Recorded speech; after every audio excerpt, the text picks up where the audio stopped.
Hey guys, Sean here at the Gardner Center in the Nectar Nook. It's the very end of August. We have Labor Day weekend coming up. This Monday is September 1st, the first day of meteorological fall here in Connecticut and throughout the world as far as I'm concerned.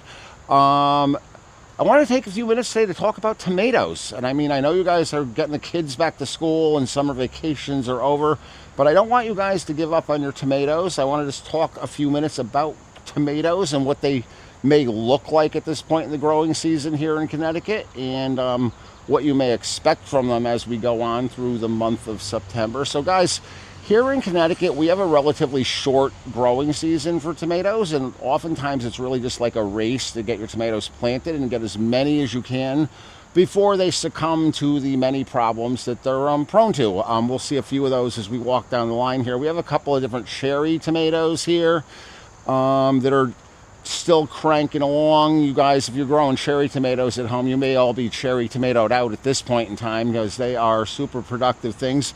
But as you can see, some of them are still looking really green and healthy. You know, I have 6 different varieties of tomatoes here. There's another type of cherry tomato here called Sun Gold.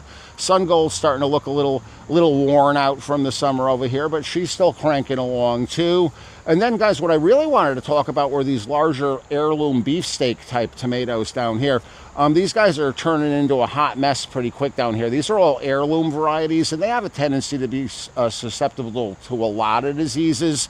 So we have a lot of septoria leaf spot going on in here. There's definitely some leaf scorch. There's probably a little bit of blight going on in here too. Perfectly normal at this time of year here in Connecticut at the end of August as we go into September. But don't give up on your tomatoes just because life got a little bit busier and your tomatoes aren't looking like they did a month ago, especially with these big guys. Like I said, you may have had your fill of cherry tomatoes already because they start producing really early, and you guys have probably been eating those for 2 months now. But most of these bigger beefsteak tomatoes start to do their thing in end of August or beginning of September. So we want to keep these going. And guys, if you look, even though this plant doesn't look great, you can see that there are all sorts of gorgeous big sandwich or slicing tomatoes in here, so we don't even have to pay too much attention to the leaves at this point. These guys are still cranking along here, and you want to let them, because I mean, as far as I'm concerned, this is the whole reason you grow tomatoes, is to get these nice big slicing tomatoes. And guys, the other thing I'd like to encourage you, keep watering your plants, keep taking care of them, and encourage these guys along, because you are going to be rewarded with gorgeous slicing tomatoes. And like I said, these are the reason I grow tomatoes. I want the big guys that I can put on the burgers and on the sandwiches.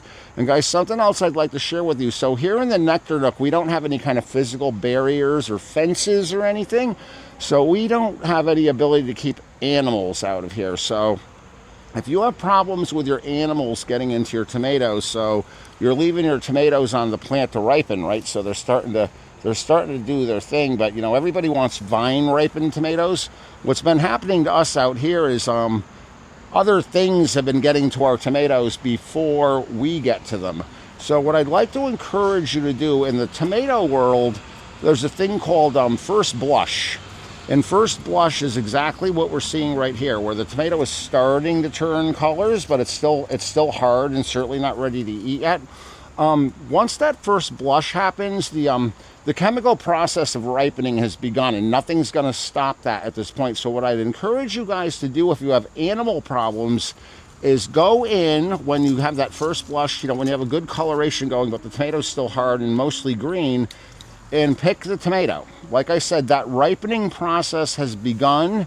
Nothing's going to stop it now. And this tomato is going to taste the same exact way it would have if you left it on the plant, only you're not going to have to worry about squirrels or birds getting it before you do. And guys, just to prove my point here, because we've been picking them at first blush for a couple of weeks now, so check it out.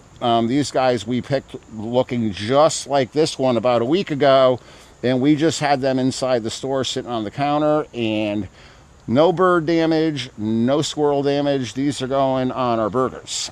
So guys, if you're keeping your tomatoes going, keep up the fight. And if you're having trouble with animals, remember, first blush, cut them off the plant and get them in on the counter and let them ripen inside. They're going to taste just as good if you left them on the vine.